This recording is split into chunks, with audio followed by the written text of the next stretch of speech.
வீட்டில் எல்லார் வீட்லேயுமே அந்த எண்ணெய் பிசுக்கு எப்போ பார்த்தாலும் ஆயிலில் வந்து எண்ணெய் பிசுக்காக இருக்குது அப்படின்னு சொல்லிட்டு தான் இருப்பாங்க. ஏன்னா ஆயிலெலாம் வடிஞ்சு அப்புறம் அந்த பாஸ்கெட்டில் எல்லாம் ஆயில் வடிஞ்சு அப்படியே தொடும் போதெல்லாம் பிசுன்னு இருக்கும். அதை பார்க்கவே நம்மளுக்கு ஒரு மாதிரி இரிட்டேட்டிங்காக இருக்கும். அதுக்கு நம்ம என்ன பண்ணலாம், நான் இப்போ உங்களுக்கு கூட அப்ளை பண்ணி தரேன். இந்த எண்ணெய் இது எண்ணெய் தான் பாருங்கள் இருக்குது, நம்மளுக்காண்டி இருக்குது.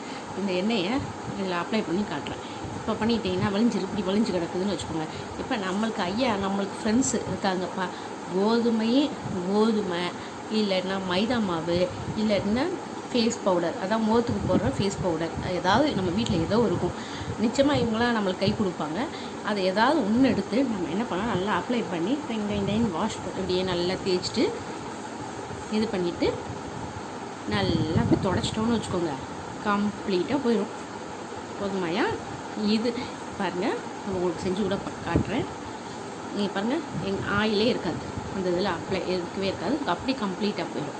சரி, இது நம்ம எப்போ பார்த்தாலும் இந்த கோதுமையை வச்சுக்கிட்டு நோண்டிக்கிட்டு இந்த வேலையெல்லாம் பண்ணிகிட்டு இருக்கிறது ரொம்ப கஷ்டமாக இருக்கும். அப்படிங்கிறதுனால நான் என்ன சொல்கிறேன்னா, இந்த கோதுமை இதெல்லாம் உங்களுக்கு கஷ்டமாக இருக்கும், ஒரு மாதிரி ஃபீலிங்கோடு இது எப்போ பார்த்தாலும் இந்த வேலையவே பார்த்துட்டு இருக்க முடியாது, தொடச்சிக்கிட்டே இருக்க முடியாது இல்லையா? அதுக்காக ஒரு ஐடியா என்ன தெரியுமா, ஃபஸ்ட்டு வந்து இந்த சாக்ஸ், இது 2 in 1 மாதிரி தான். வீட்டில் எல்லாருமே அதுக்காக நாற்று முடிச்ச சாக்ஸ் எல்லாம் யூஸ் பண்ணிகிட்டு இருக்காதிங்க. அதெல்லாம் தலை சுற்றி 3 சுற்று தூக்கி போட்டுருங்க. இது வந்து வீட்டில் இருக்க ஏதாவது நல்ல சாக்ஸ் இருக்கும், அதில் ஏதாவது ஒரு பீஸ் இருக்கும், ஒரு பீஸ் வந்து காய போடும்போது காணாமல் போயிருக்கும், ஏதாவது ஒரு ரீசனில் ஒரு சாக்ஸ் மட்டும் இருக்குதுன்னு வச்சுக்கோங்க. சில இதில் எலாஸ்டிக் போயிருக்கும். அந்த மாதிரி சாக்ஸஸ்லாம் நம்ம வீட்டில் நிறையா இருக்கும்.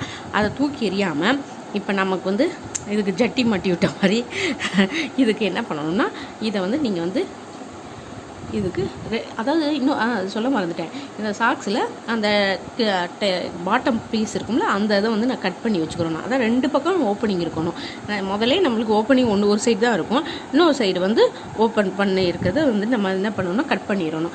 எந்த சைஸ் நம்மளுக்கு எவ்வளோ தேவையோ அதுக்கு தகுந்தாப்புல நம்ம கட் பண்ணிக்கிறணும். கட் பண்ணிவிட்டு இப்போ நீங்கள் என்ன பண்ணணும்னா, அதான் இப்போ வந்து ட்ரெஸ் மாட்டி விட்றணும். ட்ரெஸ் மாட்டியாச்சு.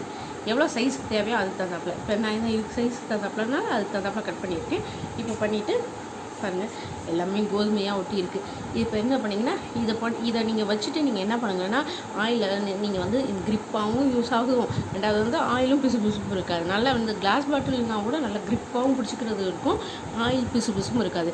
நீங்கள் வந்து வீக்லி ஒன்ஸோ 10 டேஸ்க்கு ஒரு தடவையும் நீங்கள் வந்து என்ன பண்ண, அந்த சாக்ஸை வாஷ் பண்ணணும்னா நீங்கள் 2 வச்சுக்கோங்க. அதாவது இது இல்லைன்னா இன்னொரு சாக்ஸ் வச்சுக்கோங்க. அதை போட்டுட்டு இதை வந்து வாஷ் பண்ண போட்டுருங்க. வாஷ் போடுறதுக்கு முன்னாடி அது மேலே பவுடரை போட்டுட்டு நீங்கள் வாஷிங் மிஷினில் போட்டிங்கன்னா எல்லாம் அந்த ஆயிலெல்லாம் அது வந்து வாஷ் பண்ணி கொடுத்துரும். அவ்வளோதான். இது ரொம்ப ஈஸியான மெத்தடு.